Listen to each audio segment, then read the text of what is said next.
కొత్త రోడ్లు అయితే వస్తున్నాయండి. కొత్త రోడ్లు రాబోతున్నాయి. వాటికి తగ్గ టోల్ గేట్లు కూడా రాబోతున్నాయి. అసలు ఎన్ని కొత్త రహదారులు వేస్తున్నారో, ఎంతెంత ఖర్చు పెట్టబోతున్నారో, ఎప్పటికి జరుగుతుంది, అసలు జరుగుతుందా లేదా, ఇవన్నీ వీడియోలో మనం డిస్కస్ చేయబోతున్నాం. కాబట్టి జాతీయ రహదారుల మాదిరిగానే ఏదైతే నేషనల్ హైవేలు ఉన్నాయో అలాగే జాతీయ రహదారుల మాదిరిగానే ఇది స్టేట్ హైవేలు కూడా అభివృద్ధి చేయడానికి రంగం సిద్ధమైందండి. కాబట్టి ఆ స్టేట్ హైవే రోడ్ల పైన ఎక్కడా గుంతలు లేకుండా, గోతులు లేకుండా ముందు యుద్ధ ప్రాతిపదికన అయితే కనుక వాటన్నిటిని సరిచేసే పనులు అయితే పడ్డారు.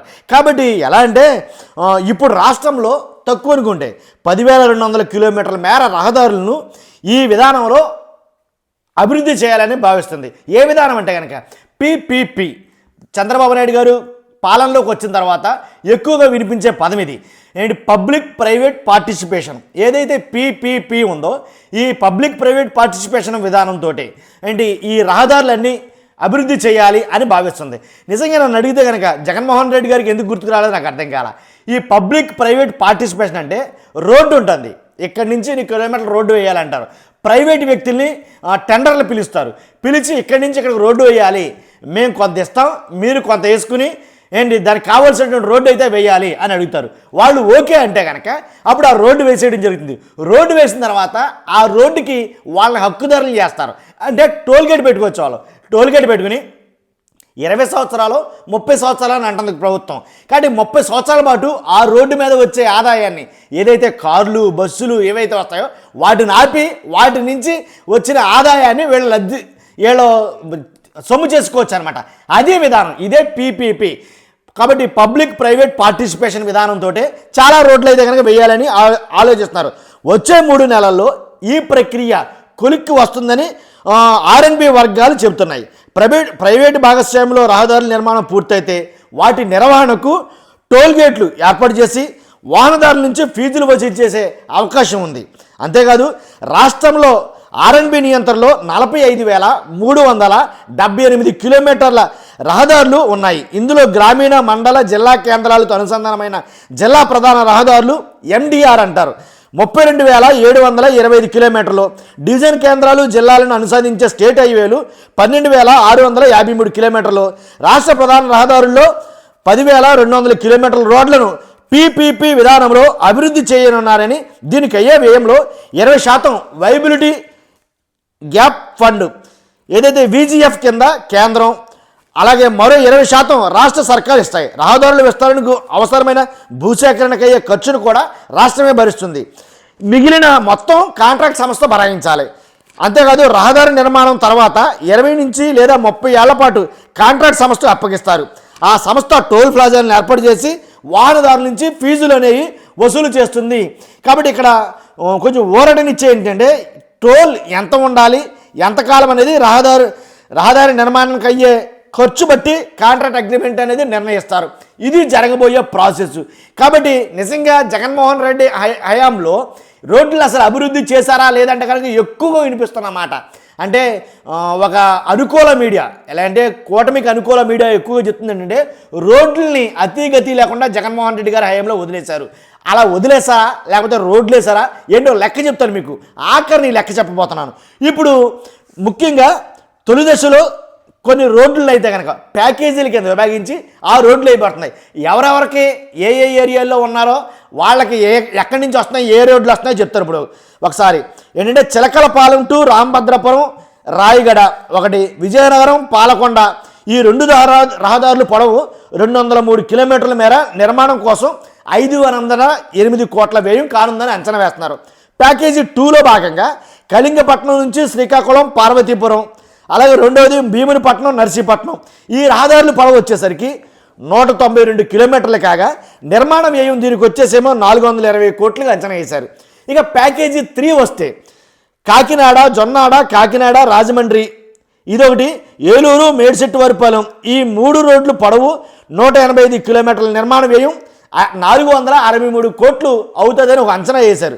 ప్యాకేజీ 4 నరసాపురం టు అశ్వరావుపేట, ఏలూరు, అలాగే జంగారెడ్డిగూడెం, అలాగే గుంటూరు, పచ్చూరు ఈ 3 పొడవు 194 కిలోమీటర్లు. నిర్మాణ వ్యయం వచ్చి 485 కోట్లు అవుతుందని అంచనా వేస్తున్నారు.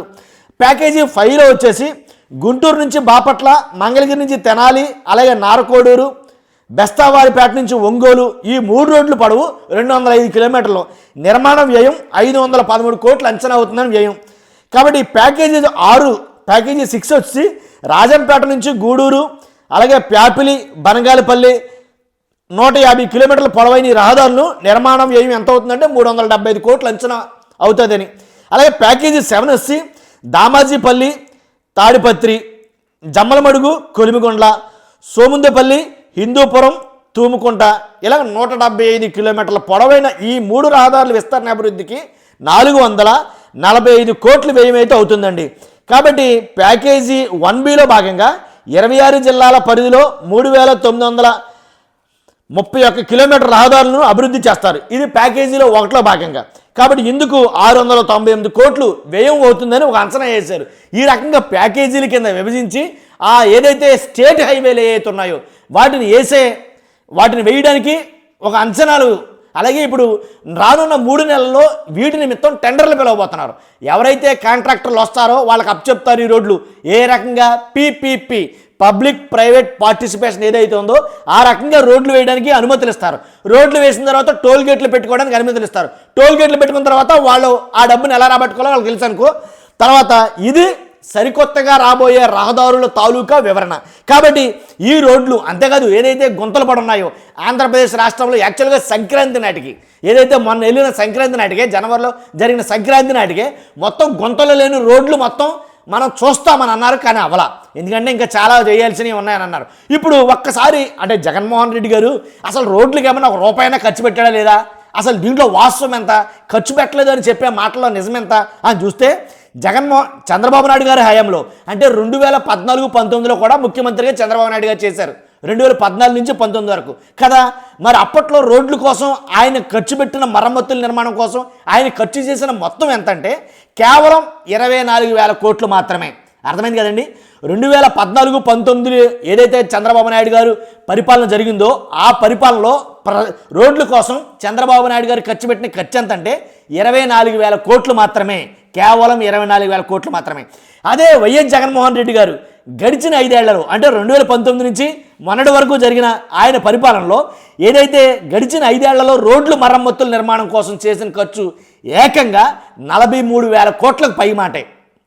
24,000 కోట్లు ఎక్కడ, జగన్మోహన్ రెడ్డి గారికి ఖర్చు పెట్టిన 43,000 కోట్లు ఎక్కడ.